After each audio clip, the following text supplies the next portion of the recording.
Few adjectives are as powerful and derogatory as traitor, especially when spoken in the context of war, where national identity transforms into a combat emblem.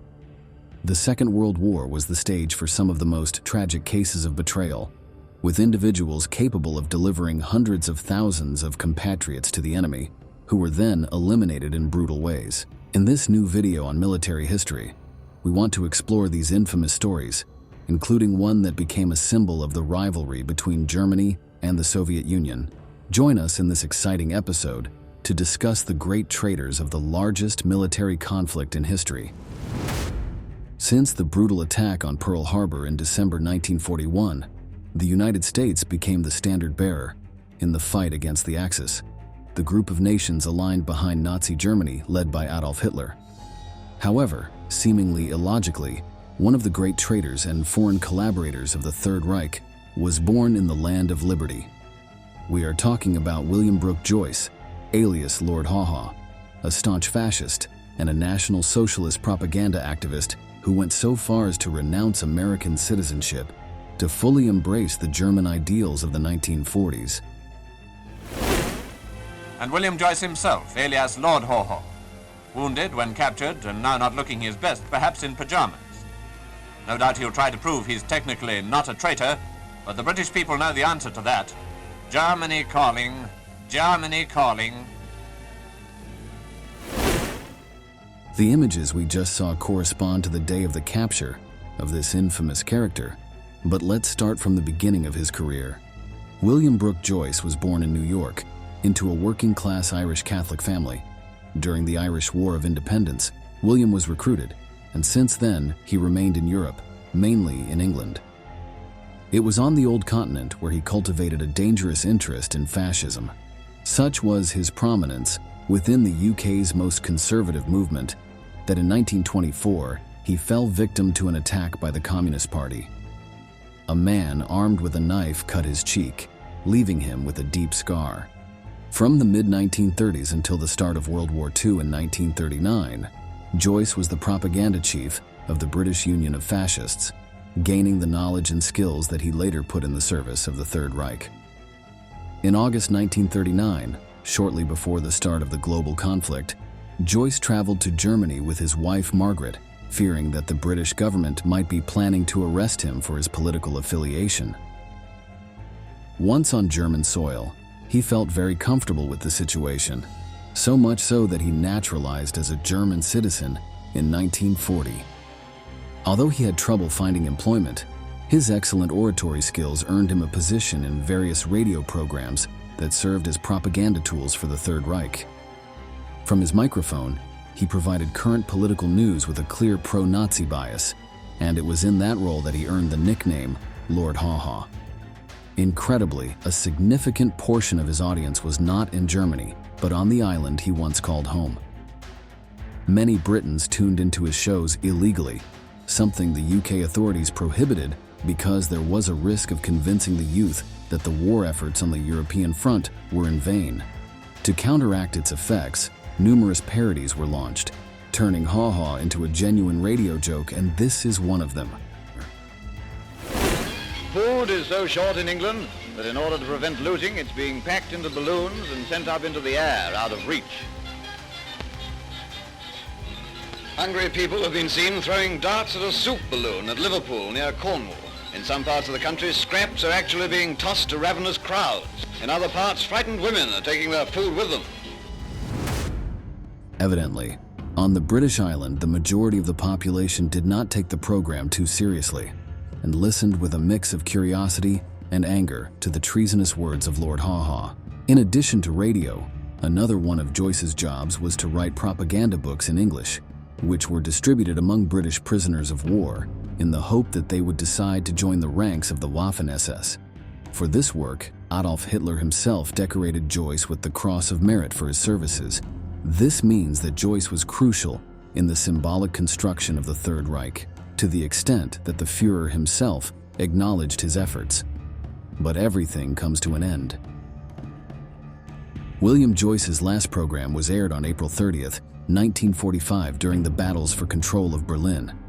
Drunk and angry, The man spent the entire show insulting the English leaders for continuing the campaign against the German leaders.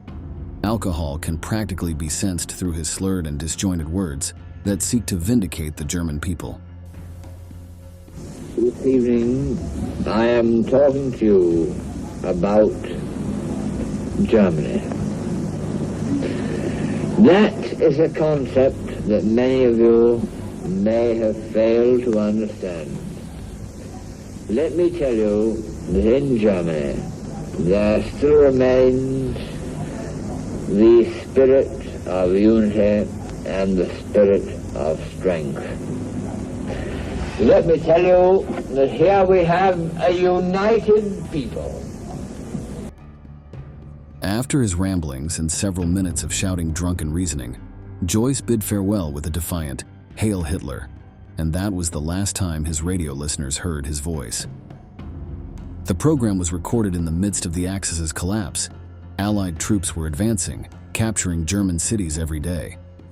Therefore, it was only a matter of time until the hated radio host was caught in Berlin. Once captured by the Allies, Joyce was sent to the United Kingdom on charges of high treason, and later sentenced to death at the end of 1945. This is controversial, and to this day, it is debated whether it was correct, since in theory, he was an American of Irish origin.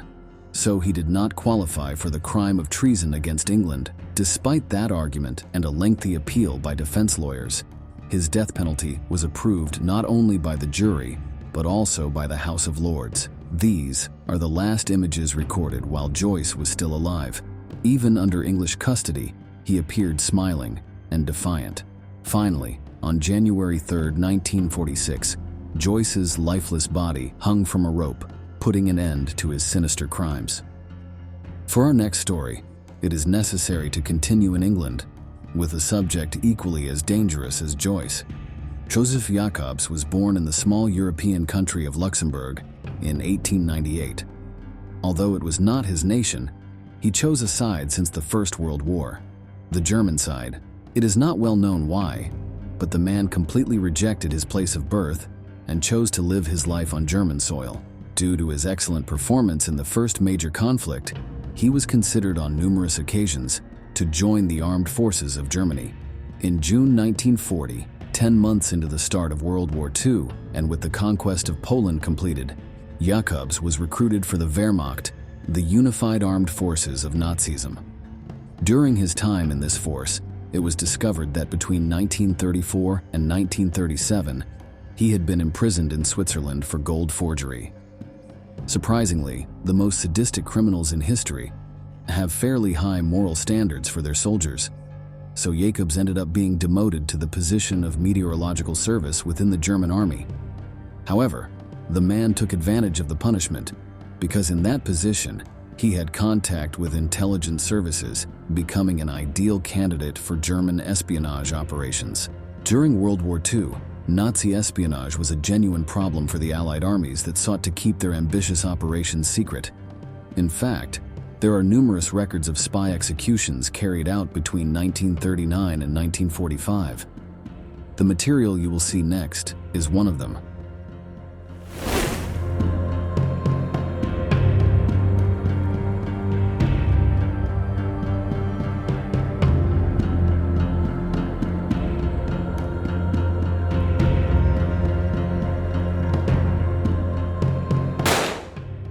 Surely you can imagine how it continues. Now let's return to our infamous protagonist.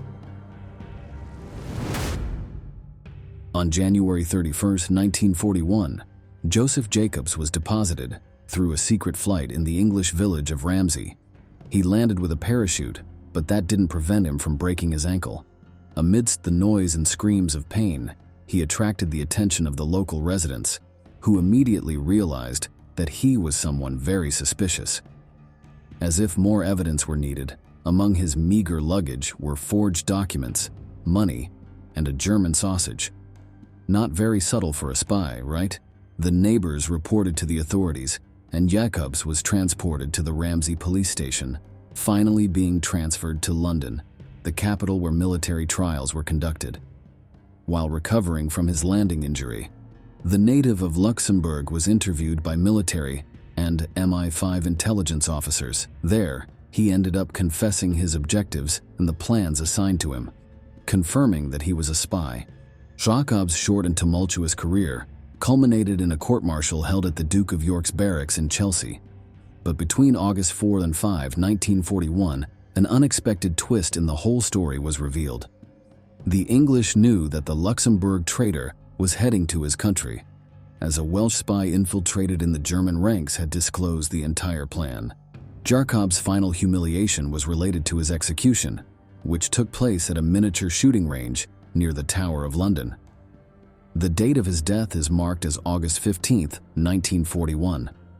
On that day, the traitorous spy was tied to a chair, and 8 soldiers armed with 303 Lee Enfield rifles opened fire until he was lifeless at 7:12 in the morning.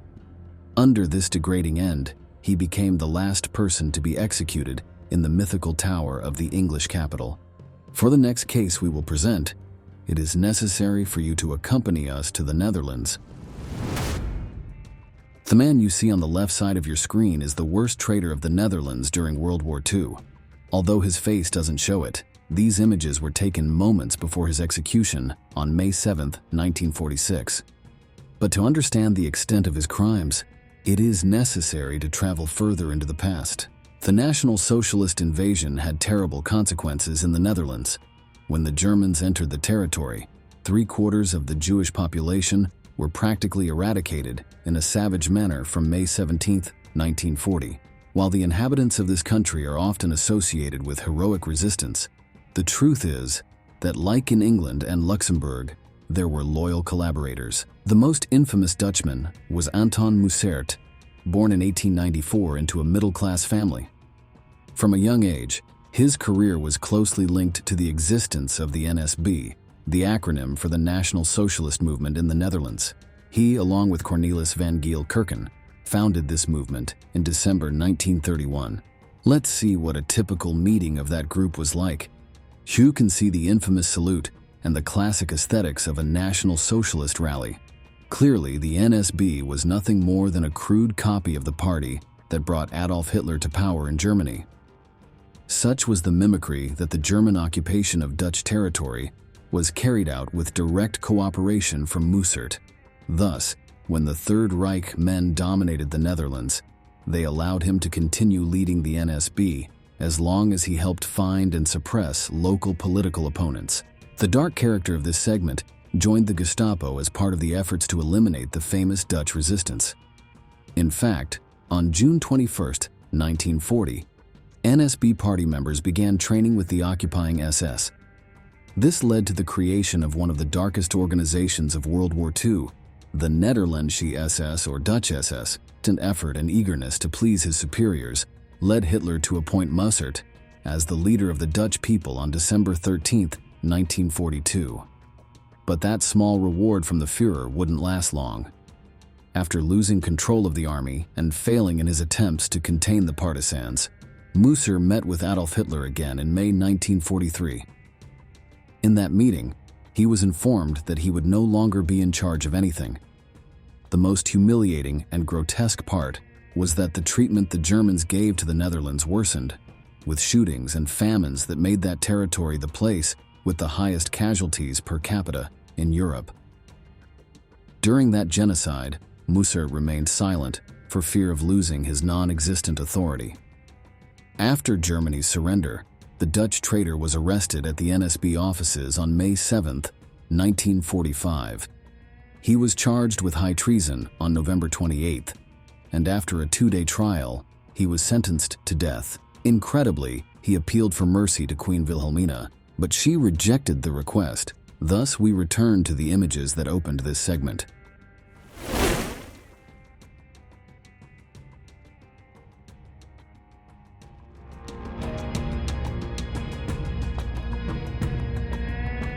On May 7, 1946, exactly 1 year after his arrest and 4 days before his birthday, Anton Mussert was removed from this earth by the firing squad's bullets. It's time to meet the last traitor in this video. We promise we saved the most impactful figure for last. If there's something difficult to imagine during World War II, it's a Red Army officer working side by side with Nazi Germany. The hatred between both fronts was such that collaboration of that nature seemed impossible, or at least, that's what Stalin believed. Andrei Vlasov was born in Lomokino, Russia, on September 14, 1900. He was barely a teenager when the Bolshevik Revolution broke out, so he joined the Red Army in 1919, serving in Ukraine, the Caucasus, and Crimea. Vlasov was an exemplary soldier, a faithful representative of Soviet courage.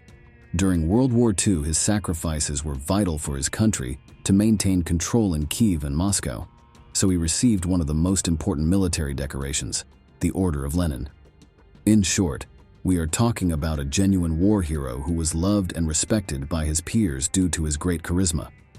All this changed in June 1942 when he was assigned to a failed defense of Leningrad.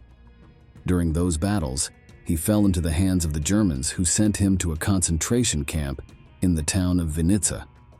Tortures or beatings were unnecessary for the man to make it clear that he disagreed with Stalin's policies and wanted to defect. Let's listen to one of Vlasov's powerful speeches. Большевики отняли у народов свободу слова, свободу убеждений, свободу личности, свободу места жительства и передвижений, свободу промысла и возможность каждому человеку занять свое место в обществе сообразно своими способностями. Они заменили эти свободы террором, партийными привилегиями и произволом, чинимым над человеком. Harsh words spoken by someone who was once a trusted man of the regime. Being the highest-ranking figure rejecting the Soviet government, the Third Reich put him in charge of a unit of rebels who dreamed of wresting control from Stalin. They called themselves ROA, or the Russian Liberation Army, a propaganda and military attempt composed of prisoners, exiled Russians, and some deserters. The ROA project did not bear fruit, although it had leaders attentive to the wartime context. But realizing that the war was practically lost, Vlasov changed sides again during the Battle of Prague. This is a subject of debate among historians. Some claim he was a patriot seeking the best for his people, while others argue he was a simple traitor who had his benefit as a compass. What is your opinion on Vlasov's abrupt changes of allegiance? After this battle, and anticipating Soviet revenge intentions, the traitorous general and his men fled west.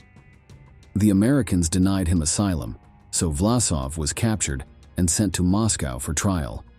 The process was swift. On August 2, 1946, the pro-Nazi Russian was hanged to death. The ROA soldiers had a similar fate. Many of them were machine-gunned as soon as they got off the train transporting them to the Russian capital. It became clear that betraying your people comes with a price in blood. Thus, we come to the end of the video.